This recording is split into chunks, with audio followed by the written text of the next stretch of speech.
தொடர்ந்து நம்ம ஈரானுடைய நிலவரங்களை பார்த்துட்டு இருக்கோம். இப்போது வந்திருக்கக்கூடிய தகவலை பார்க்கலாம். ஈரான் இஸ்ரேலை வெளுத்து வாங்குச்சு நம்ம போன வீடியோல பார்த்தோம். இப்ப அமெரிக்காவை வெளுத்து வாங்கிட்டு இருக்காங்க. நல்லா வேணும்னு தான் சொல்லணும். இந்த அமெரிக்காவுக்கு ஆரம்பத்துல இருந்தே பாத்தீங்கன்னா ஈரான்கிட்ட வம்பிழுக்கிறதே இஸ்ரேல் மட்டும் கிடையாது, அமெரிக்காவும் தான். இஸ்ரேலை தூண்டி விட்டுட்டு அமெரிக்கா நல்ல பிள்ளையா பதுங்கிட்டு இருந்தாங்க. ஆனா இந்த தடவை அந்த பதுங்குற வேலை பம்மாத்து வேலையெல்லாம் ஒண்ணுமே எடுபடாதுன்னு தான் சொல்லணும். ஏன்னா அமெரிக்காவுடைய தளங்களை நாங்க தாக்குவோம்னு சொல்லிட்டு ஈரான் ஓயாம சொன்னாங்க, மாச கணக்கா சொன்னாங்க, சொன்னதை செஞ்சிருக்காங்க. அதுவும் பாத்தீங்கன்னா பஹ்ரைன்லாம் சரியான அடி வாங்கி இருக்குது. பஹ்ரைனுடைய தளங்கள், அமெரிக்காவுடைய தளங்கள் 5வது கட்ட படை இருக்கக்கூடிய தளத்தை தாக்கியிருக்காங்க.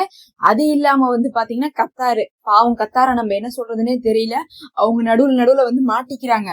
என்னவா இருந்தாலும் இந்த காசா விஷயத்திலயும் கத்தார்ல தான் தாக்குதல் நடந்துச்சு, இஸ்ரேலுடைய தாக்குதல். இப்ப பார்க்கும்போது ஈரானும் அமெரிக்காவுடைய தளத்தை ஏற்கனவே கத்தார்ல வச்சு தாக்குனாங்க. இப்பவும் கத்தார்ல நிறைய வெடி சித்தங்கள் வந்துட்டு இருக்குது.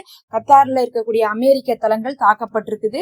இதுல கத்தார் விஷயத்துல நம்ம என்ன சொல்றதுன்னு தெரியல. கத்தாரை பார்க்கும்போது ஓரளவுக்கு பாவம் தான். ஏன்னா அவங்க ஒரு சமாதானமான நாடுன்னு சொல்லிட்டு பேரை வாங்கி வச்சிருக்காங்க. அதுவும் கடைசியா பாத்தீங்கன்னா இந்த ஃபிஃபா வேர்ல்டு கப் எல்லாம் பண்ணி ஒரு மாதிரி உலகத்திலேயே ஒரு அமைதியான நாடு, அடுத்து பாத்தீங்கன்னா ஒரு அமைதிக்கான ஒரு அவார்டு கொடுக்கணும்னா அது கத்தாருக்கு தான் கொடுக்கணும்னு சொல்ற அளவுக்கு வச்சிருந்த இடத்துல கத்தார் எல்லாத்துக்கும் ஆதரவு தெரிவிக்கிறாங்கிற மாதிரி என்ன ஆயிடுச்சுன்னா, இப்ப காசா விஷயம், ஈரான் விஷயம், அதுக்கப்புறம் அமெரிக்கா விஷயம், இஸ்ரேல் விஷயம் சொல்லிட்டு மாத்தி கத்தார்ல வச்சு தாக்கிட்டு இருக்காங்க. கத்தாருக்கு தாக்குதல் கிடையாது, ஆனா கத்தார்ல இருக்கக்கூடிய அமெரிக்கா பேஸுக்கு தாக்குதல். அப்படிங்கும் போதே அது கத்தார்ல தாக்குதல் தான் எல்லாருமே சொல்லுவாங்க. இப்ப கத்தாரை பார்த்து மத்தவங்க பயப்படுற அளவுக்கு ஆயிடுச்சு. கத்தார் ஒரு பெரிய டூரிஸ்ட் பிளேஸ்ன்னு இருந்த இடத்துல போய் கத்தார்கிட்ட போனோம்னா அங்கங்க இருக்கக்கூடிய நாட்டு பிரச்சனைக்கு நாம அடி வாங்கணும்டா அப்படிங்கிற நிலைமைக்கு இப்ப மாறிடுச்சுன்னு தான் சொல்லணும். எல்லாத்துக்கும் மேல மத்திய கிழக்கே இப்ப பத்தி எரிஞ்சிட்டு இருக்குன்னு தான் சொல்லணும். சும்மா இஸ்ரேலு அமெரிக்காலாம் நம்ம சொல்லி நம்ம ஏமாத்த முடியாது. மத்திய கிழக்கு முழுவதுமே இப்படிதான் இருக்கு. முஸ்லீம் நாடு ஃபுல்லாவே இப்ப மிரண்டு கிடக்குது. ஏன்னா இப்ப நம்ம பஹ்ரைன் சொன்னோம், கத்தார் சொன்னோமா, கத்தாரு பஹ்ரைன் இல்லாம இன்னும் 2 UAE-யும் அதுக்கப்புறம் குவைத்தும், இந்த இன்னும் 2மே பாத்தீங்கன்னா தாக்குதலுக்கு உள்ளாக்கப்பட்டிருக்கு. அங்க இருக்கக்கூடிய அமெரிக்காவுடைய தளங்கள். எதுக்கு UAE அடிச்சாங்க, எதுக்கு குவைத் அடிச்சாங்கன்னா அங்கெல்லாம் அமெரிக்காவுடைய தளங்கள் இருக்கு. அந்த தளங்கள்ல அமெரிக்கா கொண்டு போய் விமானங்களை நிறுத்தி வச்சிருக்கு. ஏன்னா இப்ப எதுக்கு இவங்க முஸ்லீம் நாடுகளுக்குள்ள ஈரான் சண்டை பண்ணிக்கிறாங்க. ஏன்னா அந்த நாட்டை அடிச்சோம்னா அந்த நாடு பதிலுக்கு திருப்பி அடிக்கிற கூட வாய்ப்பு இருக்கு, ஈரானுக்கு எதிராக திரும்புறதுக்கு வாய்ப்பு இருக்குங்கிறதுனால ஏன் இவங்க இப்படி அடிக்கிறாங்கன்னு கேட்டா, அவங்களுக்கு உளவு தகவல் வந்துருச்சு அந்த நாட்டுல இருக்கக்கூடிய அமெரிக்கா தளத்துல இருந்து அடுத்த அட்டாக் வரப்போகுதுன்ட்டு. அதனால எங்கிருந்து வரப்போதோ அதுக்கு முன்னாடியே அடிச்சாதான் அந்த குறிப்பிட்ட நாடு என்ன சொல்லுவாங்கன்னா, வேண்டாம், எங்களுடைய நாட்டுல இருக்கக்கூடிய அமெரிக்க தளத்துல இருந்து ஈரானுக்கு தாக்குதல் போனா அதுக்கப்புறம் எங்க நாட்டின் மீதே ஈரான் போர் செய்யும் ஒரு பயத்தை கொண்டு வரணுங்கிறதுக்காகவே இப்ப ஈரான் அடிச்சுட்டாங்க. இதுவரை சொல்லிட்டு தான் இருந்தாங்க ஈரானு, நாங்க எல்லா பக்கம் மத்திய கிழக்குல இருக்கக்கூடிய தளங்களை குறிவைப்போம், ஈரானை இந்த தடவை தொட்டுட்டு அமெரிக்கா திரும்பி போக முடியாது, எவ்வளவு தூரத்துல இருந்தாலும் அமெரிக்காவை நாங்க அடிக்க மாட்டோங்கிற தைரியத்துலதான் இத்தனை நாளா அடிச்சுட்டு இருந்தாங்க. இனி நாங்க எதுக்கு அமெரிக்காவை தேடி போய் அடிக்க போறோம், பக்கத்தால இருக்கக்கூடிய நாடுகள்ல இருக்கிற தளங்களை அடிப்போம். அமெரிக்காவுடைய தளங்கள்ல மத்திய கிழக்குல மட்டுமே கிட்டத்தட்ட பாத்தீங்கன்னா ஒரு 60-70,000 பேர் அமெரிக்க ராணுவ வீரர்கள் இருக்கிறாங்க. சும்மாவா இருக்க முடியும், அங்க தளங்களை கட்டிதான் இருக்கிறாங்க. தளங்கள்னா என்ன வச்சிருப்பாங்க, அங்க வான் தடுப்பு சாதனங்கள் இருக்குது, போர் விமானங்கள் இருக்குது, ஆயுதங்கள் இருக்குது, ஆட்கள் இருக்கு, இத்தனை இருக்குது. எதை இழந்தாலும் சரி அது அமெரிக்காவுக்கு தான் செலவு. அப்படிங்கும் போது பாத்தீங்கன்னா இப்படி முழுசா தளங்களை குறி வைக்கணும் அப்படிங்கக்கூடிய நோக்கத்தோட ஈரான் இருந்தாங்க, சொல்லிட்டே இருந்தாங்க. சொன்ன மாதிரி 4 தளங்கள் 4 நாடுகள்ல, குவைத்து, பஹ்ரைன், UAE, கத்தாரு 4 பக்கம் குறி வைக்கப்பட்டிருக்கு. எங்கடா இந்த சவுதியும் அதுக்கப்புறம் ஜோர்டானும் எஸ்கேப் ஆயிட்டீங்களான்னு கேட்டீங்கன்னா, இப்போதைக்கு அவங்க எஸ்கேப் தான் ஆயிருக்காங்க. சவுதியிலயோ இல்ல ஜோர்டான்லயோ எதுவும் நடக்கல இதுவரை வந்த தகவல் படி. இருந்தாலும் ஒட்டுமொத்த முஸ்லீம் நாடுகளும் அங்க இருக்கக்கூடிய மத்திய கிழக்கு நாடுகளும் வான் பரப்பை க்ளோஸ் பண்ணிருக்காங்க. ஒருத்தவங்க கேட்டிருந்தாங்க கமெண்ட்ல, வான் பரப்பை க்ளோஸ் பண்ணிருக்காங்கன்னு சொல்றீங்க, அப்புறம் எப்படி தாக்குதல் நடத்தினாங்கன்னு கேக்குறீங்க. வான் பரப்புங்கிறது இப்ப நம்ம என்ன சொல்லுவோம்னா, இப்ப நம்ம போய் ரோட்ல நின்று மேல பார்த்தா வானம் தெரியுதுல்ல, அதுதான் வான் பரப்புன்னு சொல்லுவாங்க. தரையா இருந்தா கூட கேட்டை போட்டு மூடலாம், அதுக்கப்புறம் சுவர் எழுப்பி மூடலாம். அந்த மாதிரி எல்லாம் வான் பரப்பை மூடுறதுன்னா என்ன அர்த்தம்னா, அவங்க சிக்னல் போட்டுருவாங்க, அதாவது எங்க ஏரியால யாரும் உள்ள நுழைய வேண்டான்ட்டு.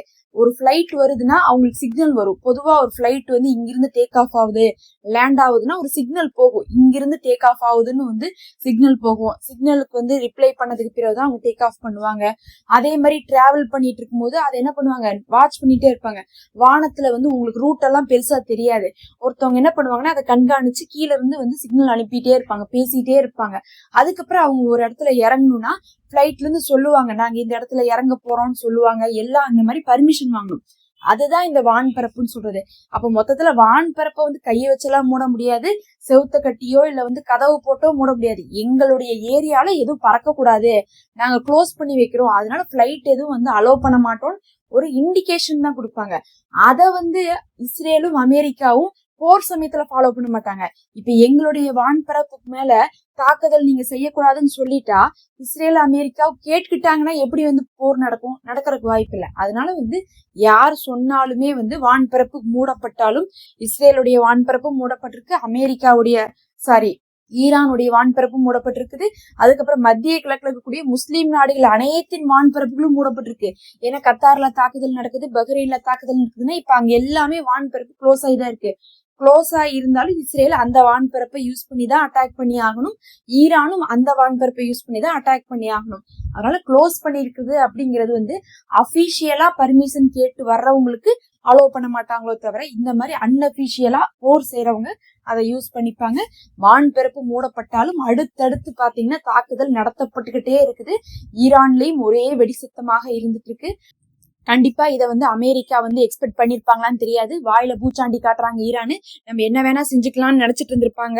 ஆனா இந்த தடவை பாத்தீங்கன்னா ஈரான் வந்து பூச்சாண்டி எல்லாம் காட்டல, இதுக்கு மேல முடியாதுன்னு சொல்லியிருக்காங்க. அதுவும் இப்ப ஈரான் தலைவர், முக்கியமான ஒரு தலைவர் சொல்லும் போது, IRGC தரப்புல இருந்து சொல்லும் போது அவங்க சொல்லிட்டாங்க, நாங்க எங்களுடைய சிவப்பு கோட்டு எல்லையை தாண்டி விட்டோம் இருக்காங்க. சிவப்பு கோட்டு எல்லைன்னா என்ன அர்த்தம்னா, எங்களுக்குன்னு ஒரு லிமிட் இருக்குது, அந்த லிமிட்டை தாண்டி போயிட்டோம், இதுக்கு மேல நாங்க வந்து எதையுமே நாங்க ஃபாலோ பண்ண மாட்டோம் அப்படின்ட்டாங்க ஈரான்.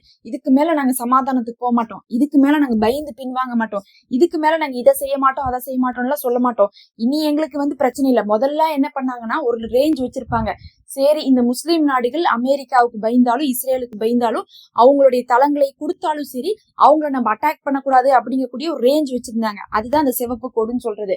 ஆனா இப்ப என் கைமீறி போயிருச்சு, என்னாலேயே முடியல, என் உயிரை காப்பாத்தணும் நானு, என் மக்களை காப்பாத்தணும் நானு, அப்ப நான் என்ன வேணா பண்ணுவேன், அது பக்கத்து நாடா இருந்தாலும் சரி, முஸ்லீம் நாடா இருந்தாலும் சரி, யாரா இருந்தாலும் நான் பார்க்க மாட்டேன் அப்படிங்கக்கூடிய ஒரு ஸ்டேஜுக்கு வந்திருக்காங்க. இதுதான் வந்து அந்த ரெட் லைனை தாண்டி போறது அப்படின்னு சொல்றது. அதை வந்து இன்னைக்கு IRGC அறிவிச்சிட்டாங்க, நாங்க ரெட் லைனை கிராஸ் பண்ணிட்டோம், எல்லா ரெட் லைனுமே அவங்க கிராஸ் பண்ணிட்டாங்க. அதாவது அமெரிக்காவும் இஸ்ரேலும் பேச்சுவார்த்தையில கிராஸ் பண்ணிட்டாங்க, எங்களுடைய பொறுமையுடைய எல்லையை சோதிச்சுட்டாங்க.